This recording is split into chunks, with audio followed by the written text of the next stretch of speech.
بسم اللہ و باللہ وتوکلت علی اللہ قال اللہ تبارک و تعالی فی سورۃ البقرہ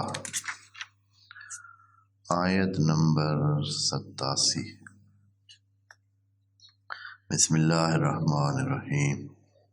وَلَقَدْ آتَيْنَا مُوسَى الْكِتَابَ وَقَفَّيْنَا مِنْ بَعْدِهِ بِالرُّسُلِ وَآتَيْنَا عِيسَى ابْنَ مَرْيَمَ الْبَيِّنَاتِ وَأَيَّدْنَاهُ بِرُوحِ الْقُدُسِ أَفَكُلَّمَا جَاءَكُمْ رَسُولٌ بِمَا لَا تَهْوَىٰ أَنفُسُكُمْ اسْتَكْبَرْتُمْ فَفَرِيقًا كَذَّبْتُمْ وَفَرِيقًا تَقْتُلُونَ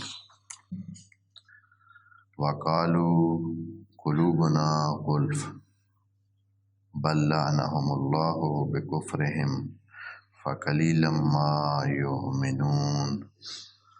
صدق اللہ العظیم۔ بنی اسرائیل کے ساتھ بات کا دورانیہ چل رہا ہے، انہی کے ساتھ مسلسل ان آیات میں اللہ کی طرف سے بات ہو رہی ہے۔ کبھی ان کو مخاطب بنا کے بات کرتے ہیں، کبھی ان کو تیسری پارٹی رکھ کر نبی کو بات بتاتے ہیں، کبھی ایک تمام مسلمانوں کو خطاب کر کے ان کے بارے میں بات بتاتے ہیں، جیسے افتطمعون ان یؤمنوا لکم کی آیت میں۔ تو مختلف انداز بات چیت کے اللہ تعالیٰ اپناتا ہے، اور یہ ادبی لحاظ سے بڑی قیمت رکھتا ہے کہ کبھی بات کو آپ ادھر اس زاویے سے بات کرتے ہیں، کبھی اس زاویے سے، وعلیکم السلام، اور اس بات کے جو لحن ہے، جو اس کی ایک ترتیب ہے، اس کو برقرار رکھتے ہیں، اس کے مقصد کو برقرار رکھتے ہیں اور آگے چلتے ہیں۔ تو یہ نکتہ داں لوگ جانتے ہیں کہ اس میں کتنی ادبی کیفیات موجود ہوتی ہیں اس قسم کے کلام میں۔ بہرحال چونکہ ہمارا ابھی یہ جو سطح ہے بیان کی، وہ اس حوالے سے ہم نہیں زیادہ کنکاش کرتے اور بات کرتے، اس کو رہنے دیتے ہیں ان دوستوں کے لیے جو باذوق ہیں اور آگے جا کر اپنی تحقیقات میں اور اپنے مطالعات میں قرآن کو اس زاویے سے دیکھیں گے، اور انشاءاللہ قرآن کی یہ خوبصورتیاں اور یہ جو ذوق کو تسکین دینے والے نکات ہیں ان پر توجہ کریں گے۔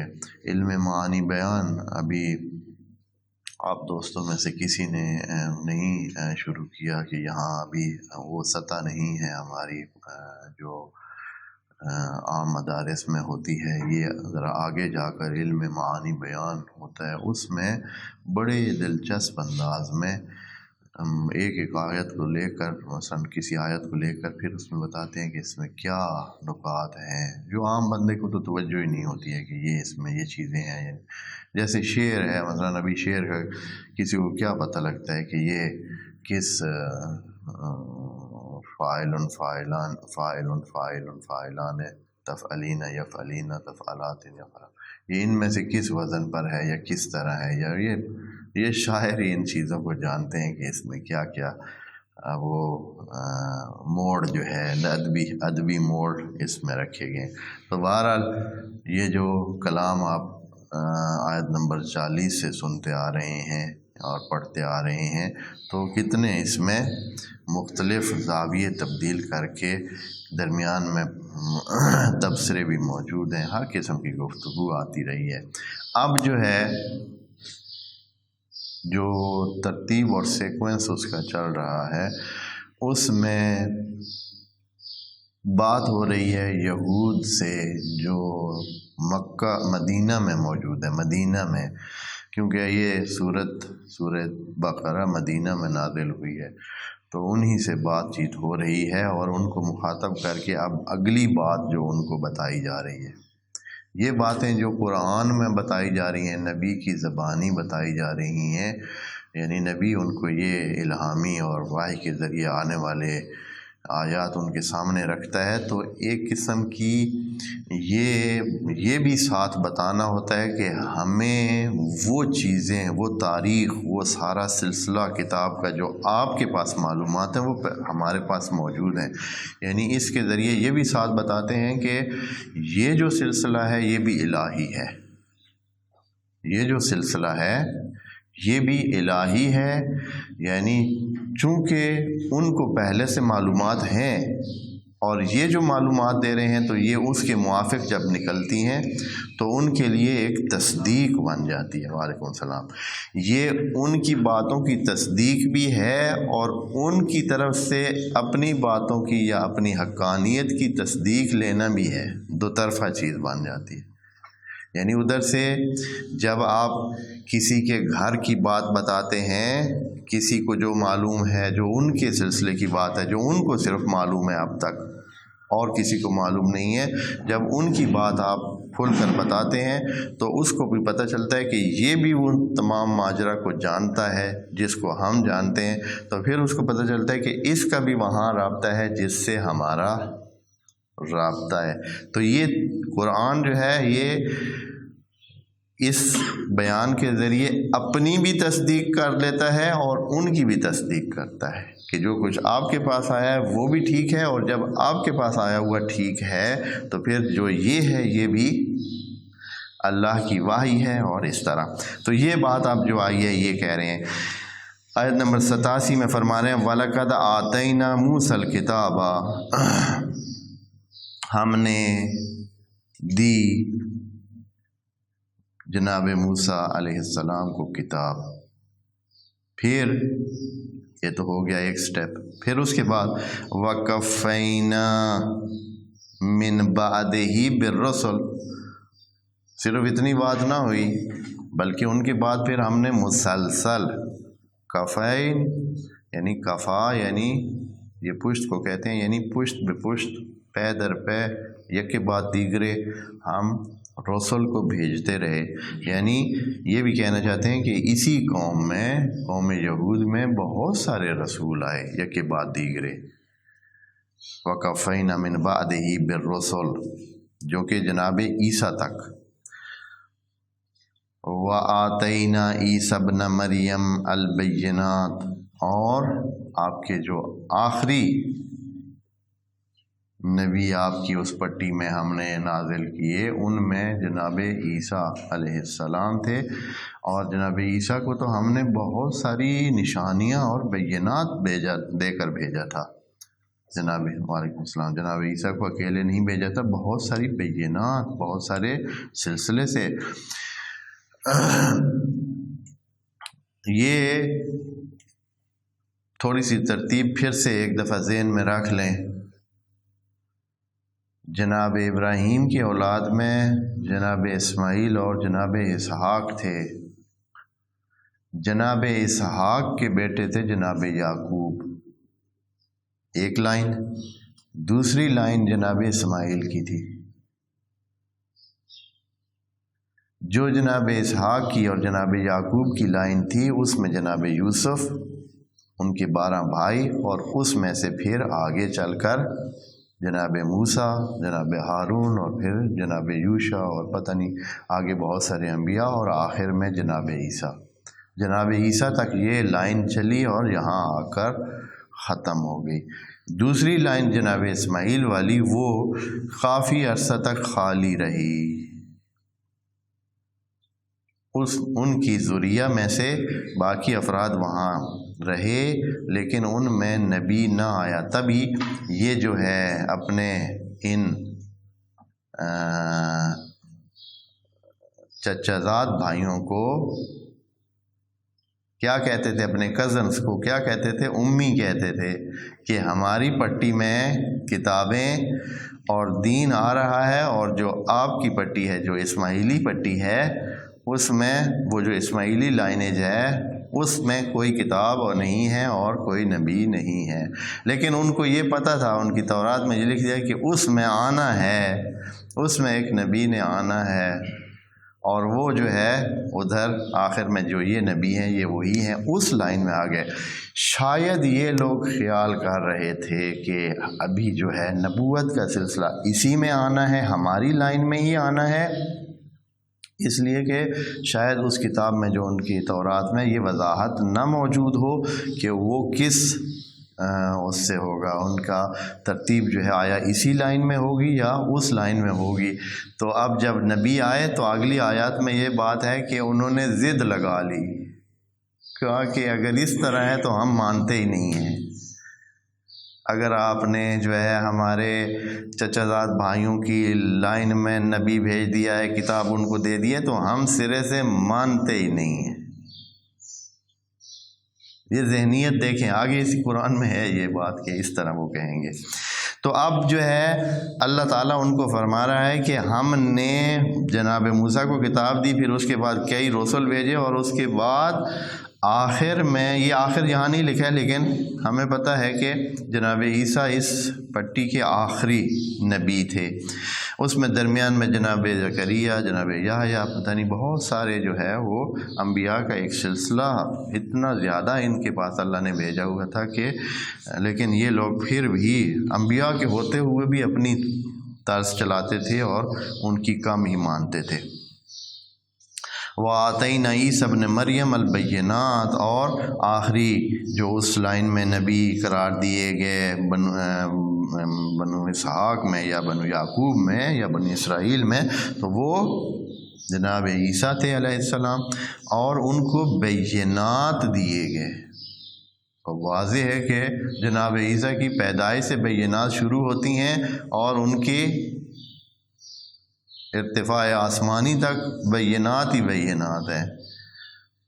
خود ان کا پیدا ہونا بینہ ہے، ان کا بولنا بینہ ہے، ان کا مردوں کو زندہ کرنا بینہ ہے، ایسے مریضوں کو شفا دینا جن کا کوئی علاج نہیں ہے بینہ ہے، اور پتہ نہیں بلکہ کسی چیز کو روح دے کر پرندوں کو بنا کر لوگوں کے سامنے پیش کرنا اور ان میں جان ڈالنا یہ بینہ، اور کتنی بینات، یعنی ایسے ایسے معجزات کے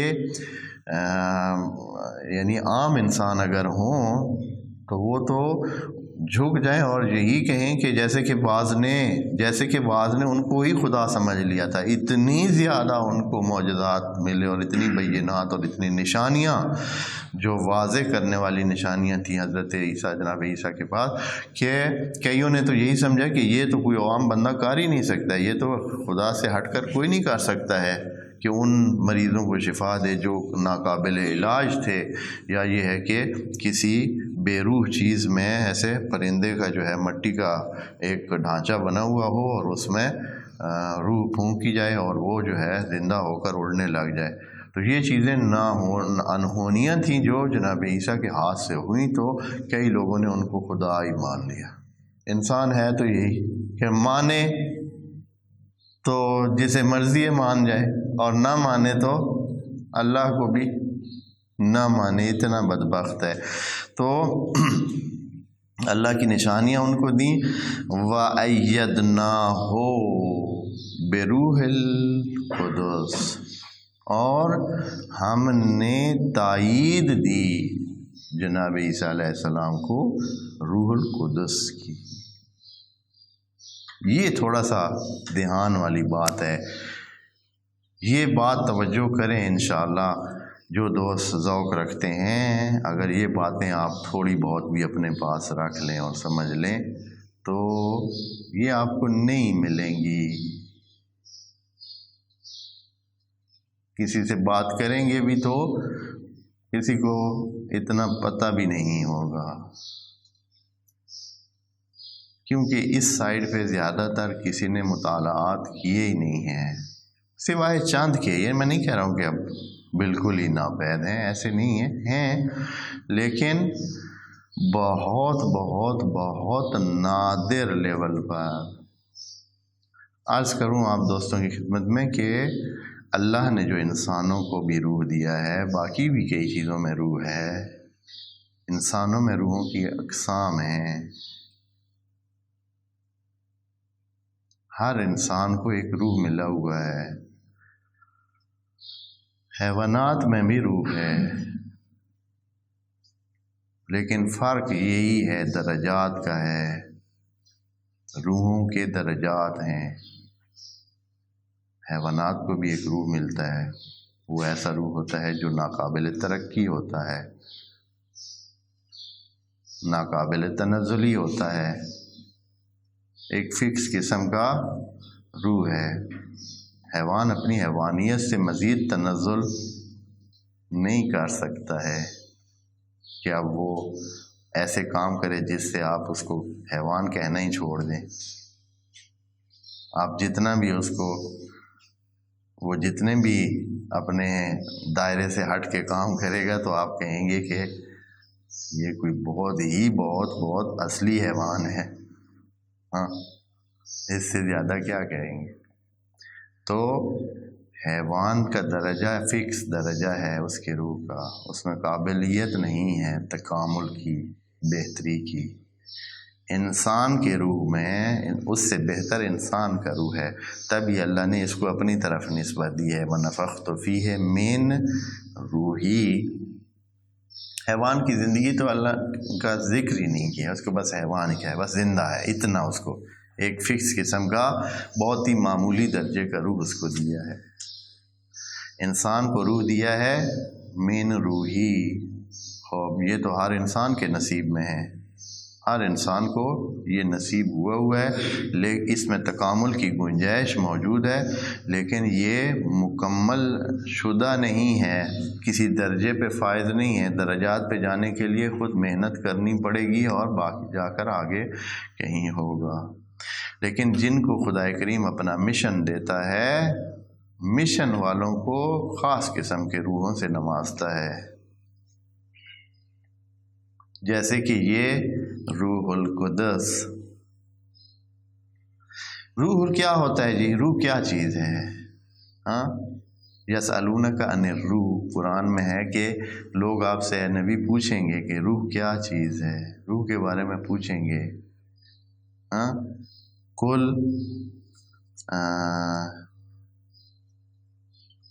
الروح من امر ربی، یہ امر الہی کی کوئی چیز ہے۔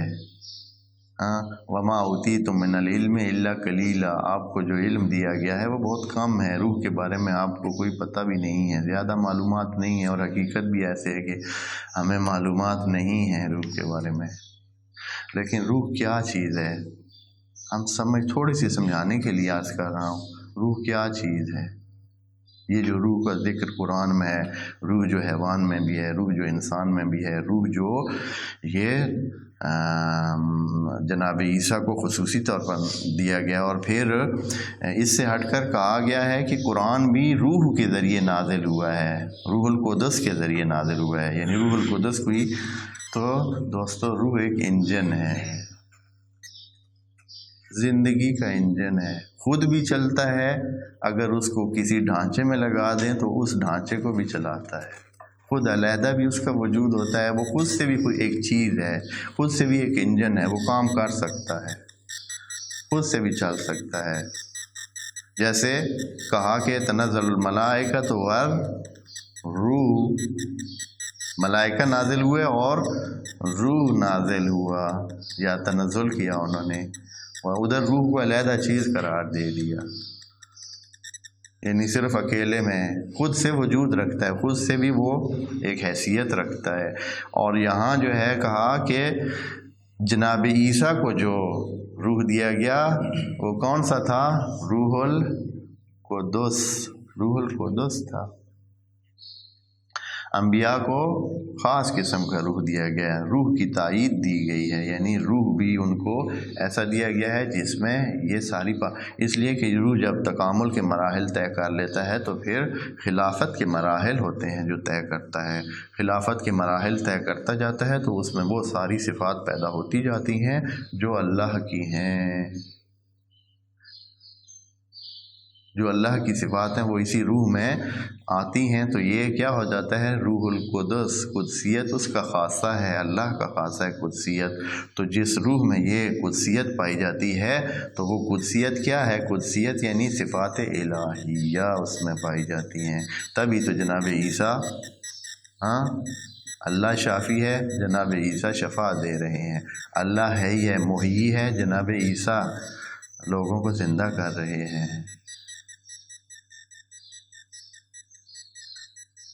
تب کہا ہے، بس انشاءاللہ ذہن میں رکھیں کہ روح کیا چیز ہے، روح کو سمجھیں۔ آپ میں ایک روح ہے، اس روح کو بہتر سے بہتر سے بہتر کر سکتے ہیں، اس کو تکامل کے مراحل میں ڈالیں اور تکامل پر پہنچائیں، اور پھر وہ کام کریں جو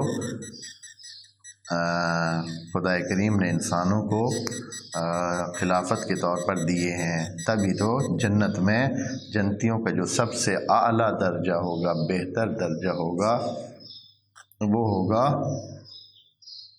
لہم ما یشاؤون۔ لہم ما یشاؤون یہ وہی پاور ہے جو اللہ کے پاس ہے۔ یہب لمن یشاء، یرزق لمن یشاء، یذل من یشاء، یہدی من یشاء، یعز من یشاء، یفعل کیف یشاء، یفعل ما یشاء۔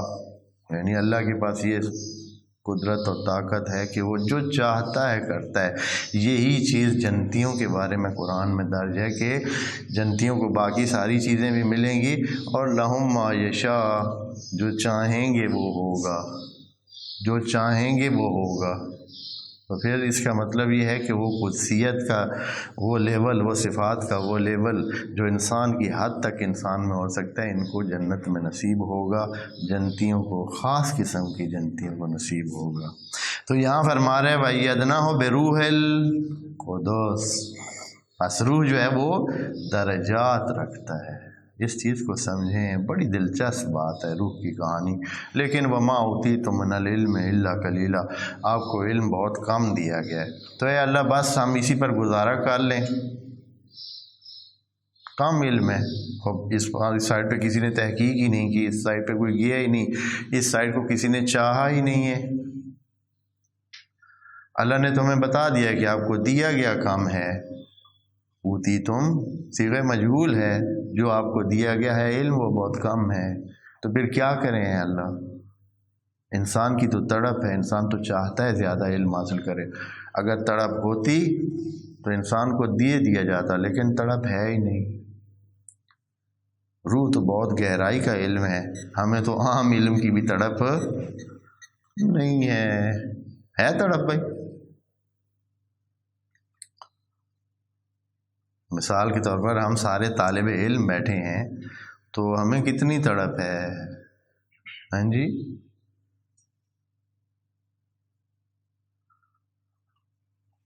دیکھ لیں، سکولوں میں چلے جائیں، کالجوں میں چلے جائیں، یونیورسٹیوں میں چلے جائیں، سکول آنے والے دن یا سکول کے جب جاری دن ہوتے ہیں، ان دنوں انسانوں کے ماحول کیسے ہوتے ہیں، طبیعتیں کیسے ہوتے ہیں، اور جس دن چھٹیوں کا اعلان ہوتا ہے اس دن کی حالت ہے۔ اس دن تو وہ شام کا کھانا بھی نہیں کھاتا ہے، ناشتہ بھی نہیں کرتا ہے کہ میں نے اب چھٹی، آج چھٹیاں ہو جائیں، اس کو اتنی خوشی پہ ایک دن پہلے سے شروع ہو جاتی ہے۔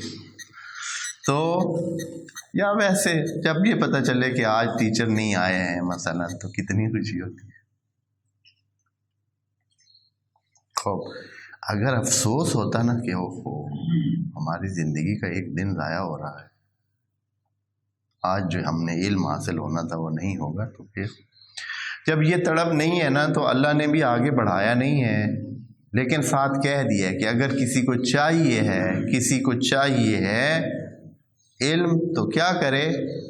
اس کے دروازے پہ دستک دے اور کہے قل رب زدنی علما۔ یہ نہیں کہ بند کر دیا اللہ نے دروازہ کہ بس دینا نہیں ہے، نہیں، اس نے کہا دیا کام گیا ہے، آگے آپ کی مرضی ہے۔ ہماری دعاؤں میں ساری چیزیں شامل ہوں گی دوستو۔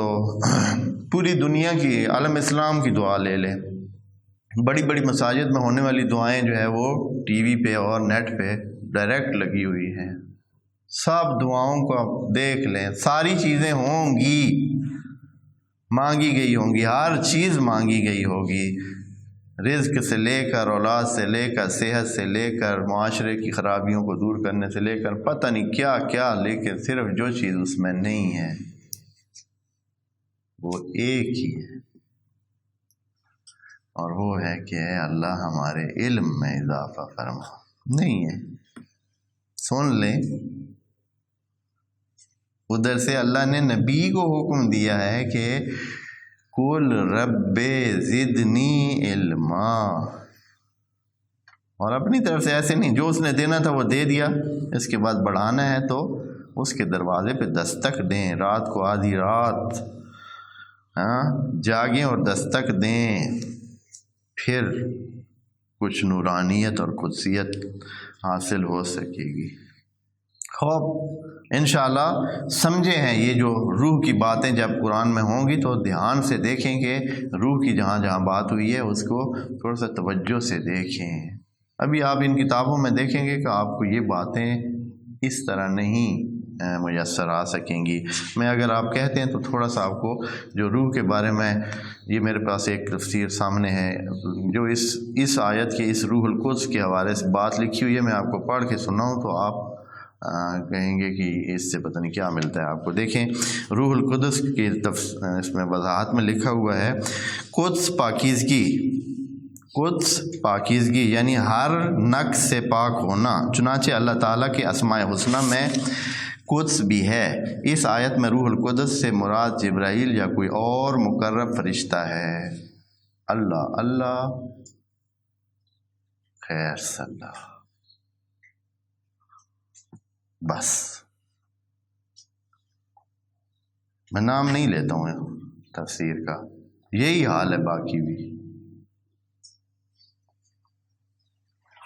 اس سے آپ کو کتنا کچھ معلوم ہوا ہوگا، یا جو پڑھنے والے ہیں ان کو ہوگا۔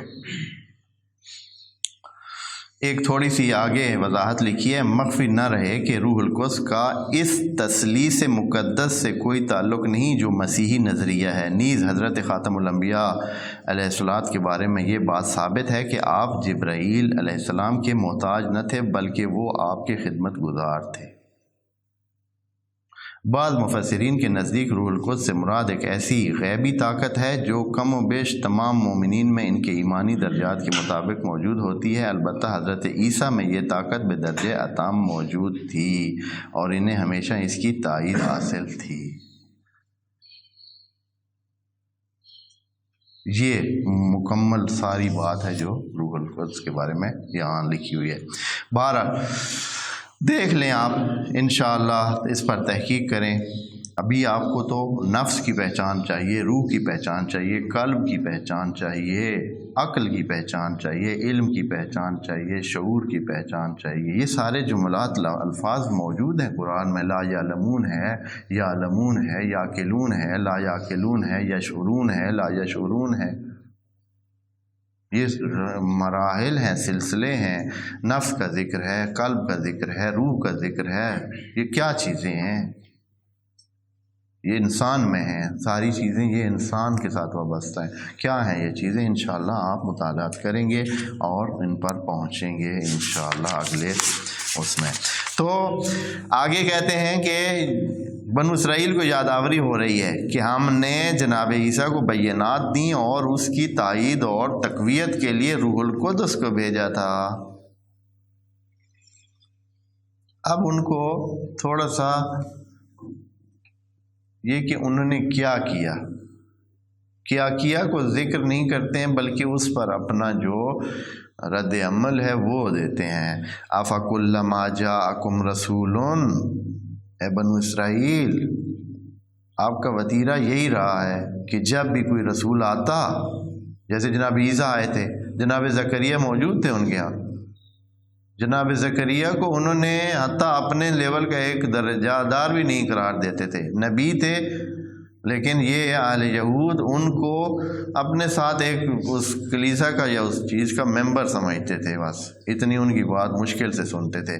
تبھی تو ان کو جناب مریم کی کفالت لینی تھی کہ کفالت اس کی کون کرے جناب مریم کی، جب پیدا ہو گئی اور کلیسا کو وہ وقف ہو گئی تو انہوں نے یہ نہیں کیا کہ یہ تو نبی ہیں ان کو دے دیں، نہ کہا کہ نہیں، آپ اور ہم ایک جیسے ہیں، جیسے آپ ممبر ہیں اس کلیسا کے، ہم بھی ممبر ہیں، اس لیے کیا کریں، قرآن اندازی ہوئی تھی، اور قرآن اندازی میں جناب زکریا کو یہ مل گیا تھا اعزاز کہ وہ جناب مریم کی پرورش کریں، نہیں تو انہوں نے یہ نہیں کیا تھا کہ یہ جو نبی ہیں تو ان کو دے دیں، انہوں نے کہا نہیں، جس کی آ گئی وہی کرے گا پرورش، کیونکہ خاص حیثیت حاصل ہو گئی تھی جناب مریم کو کہ وہ وقف کلیسا ہو گئی تھی۔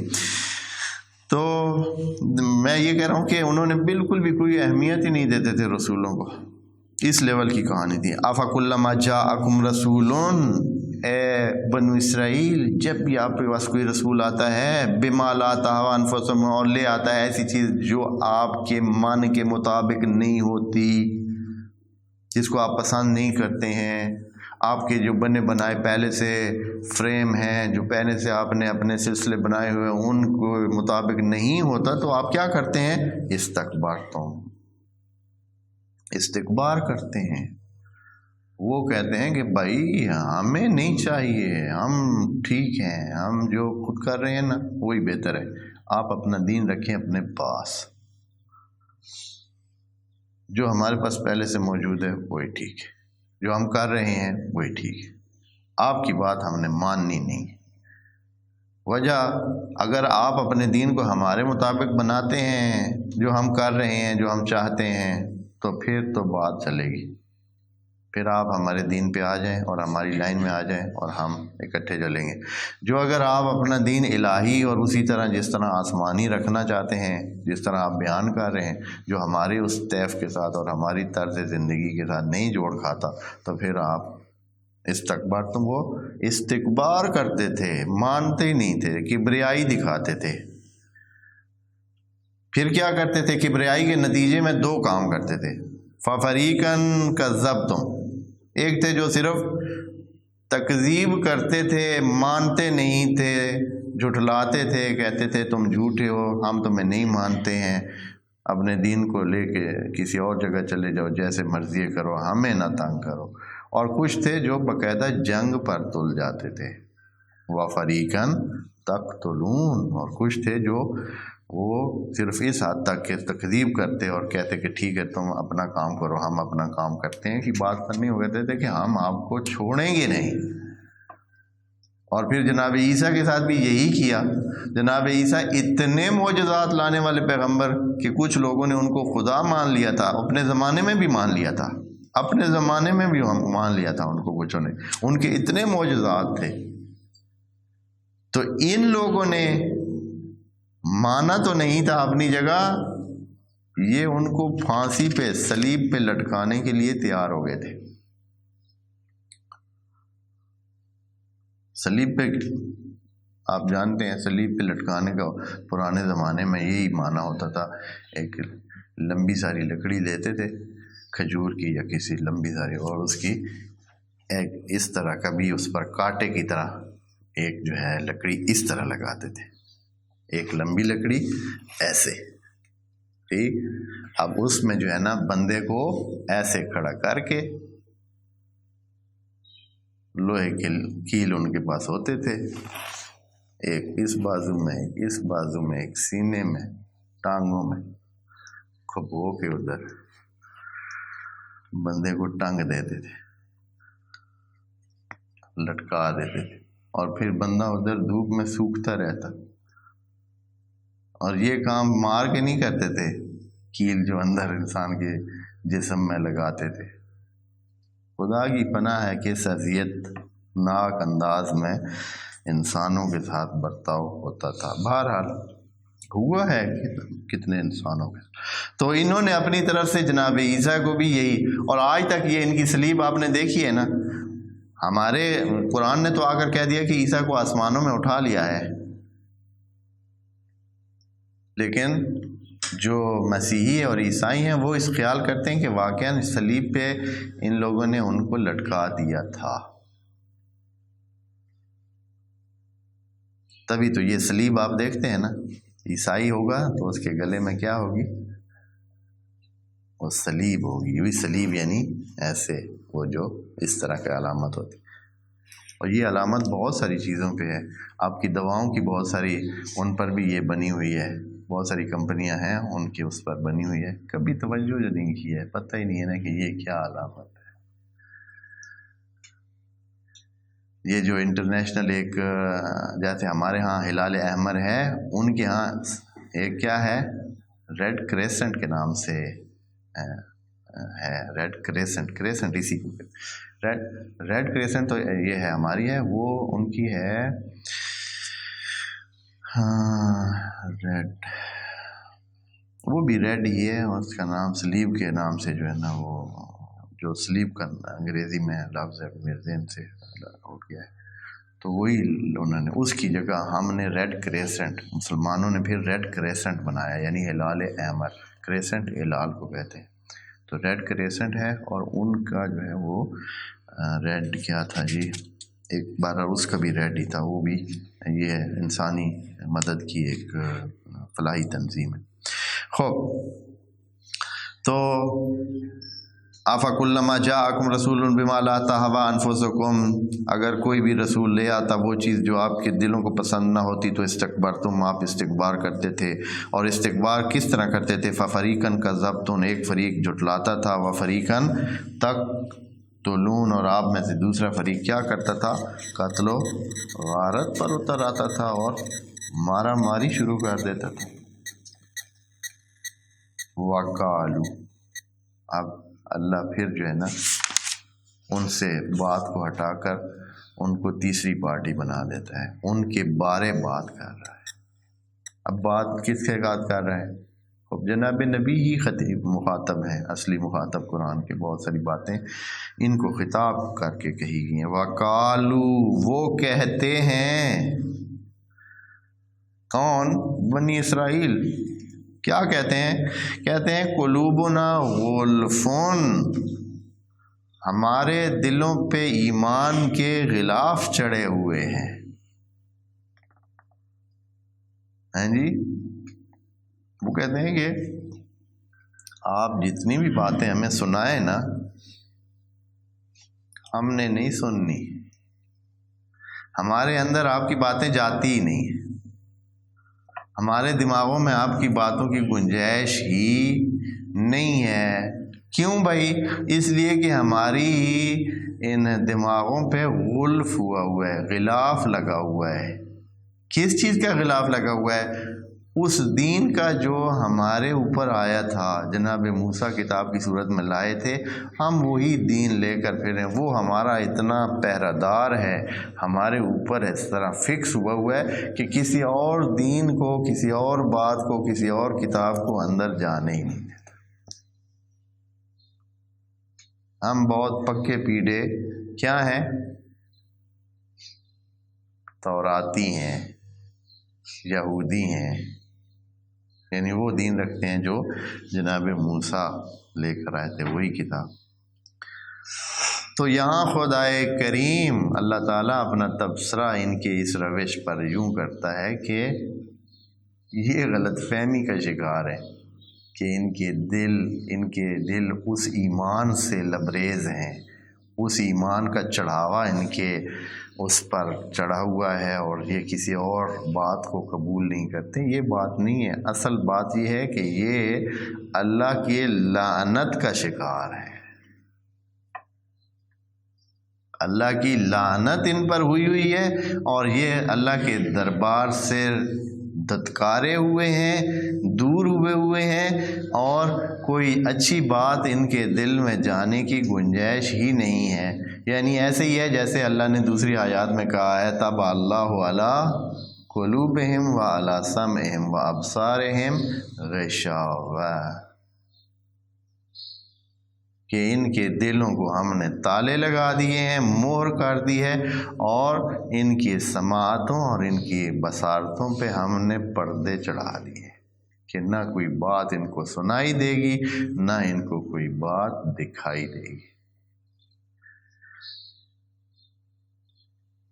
یہ اللہ ان کو ایک قسم کا نا وہ یعنی جیسے ایک ان کے ساتھ ان کی اس بات کا کیا کر رہا ہے، اس کو ایک بہت ہلکی بات اور بہت ہی نیچ قسم کی بات اور ایسے بیہودہ اور احمقانہ بات قرار دے کر یہ بات کر رہا ہے کہ وقالو قلوبنا غلف، یہ کہتے ہیں یعنی کہتے یہ ہیں کہ یہ سمجھتے ہیں کہ ان کے دل جو ہے وہ اس دین کے غلاف میں پابند ہیں، بند ہیں، اور اس وجہ سے کوئی نیا دین ان پہ اثر نہیں کرتا ہے۔ ایسی بات نہیں ہے، بل آپ جانتے ہیں بل اضرابیہ ہوتا ہے، یعنی پچھلی بات کو ٹوک دیتا ہے کہ وہ غلط ہے۔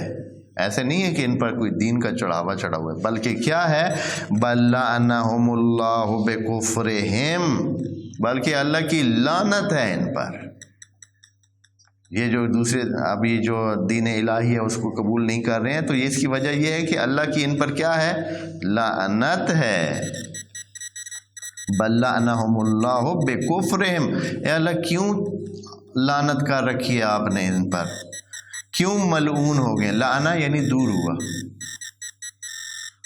لعنت کا مطلب ہوتا ہے دور ہونا، کسی اچھائی سے دور ہو جانا، دور کر دیا جانا۔ جیسے اب ایک طلاقوں میں ایک قسم ہے لعان کی، لعان یعنی وہ اس کو دفعہ دور کرتا ہے اور وہ اس کو یعنی وہ کہتا ہے کہ تم دفعہ دور، وہ کہتی ہے کہ تم دفعہ دور۔ ہاں جی، تو لعان یعنی دور کرنا۔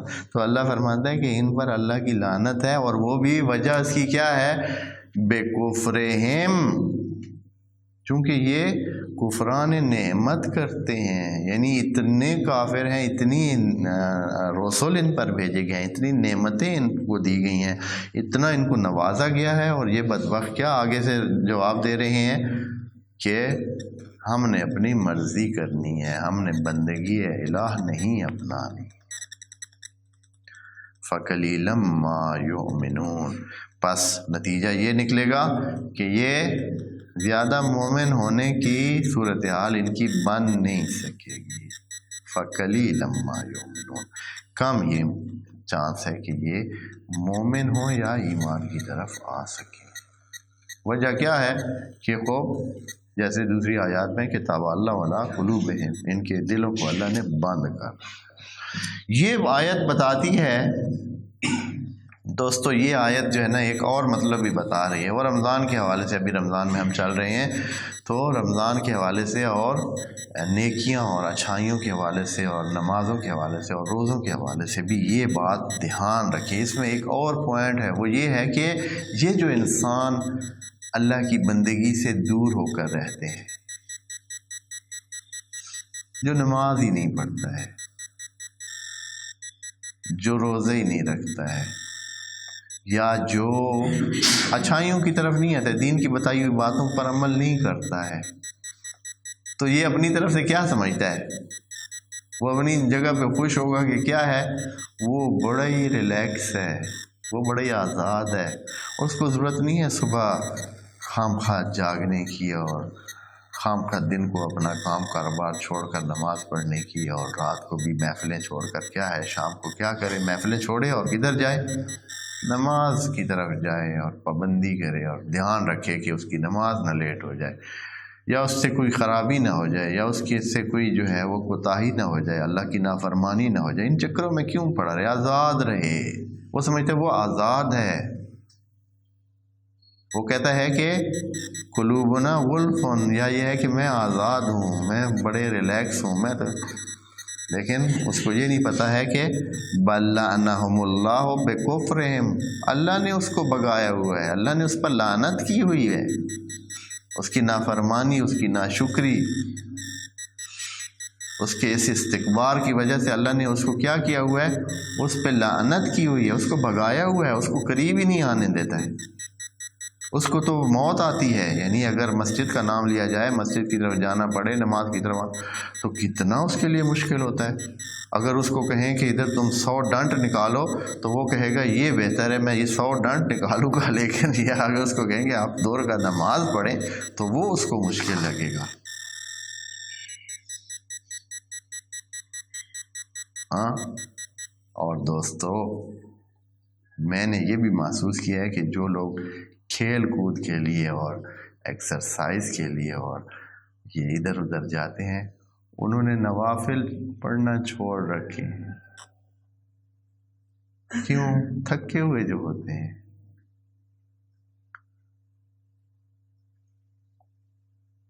ہاں، تھکے ہوئے ہوتے ہیں۔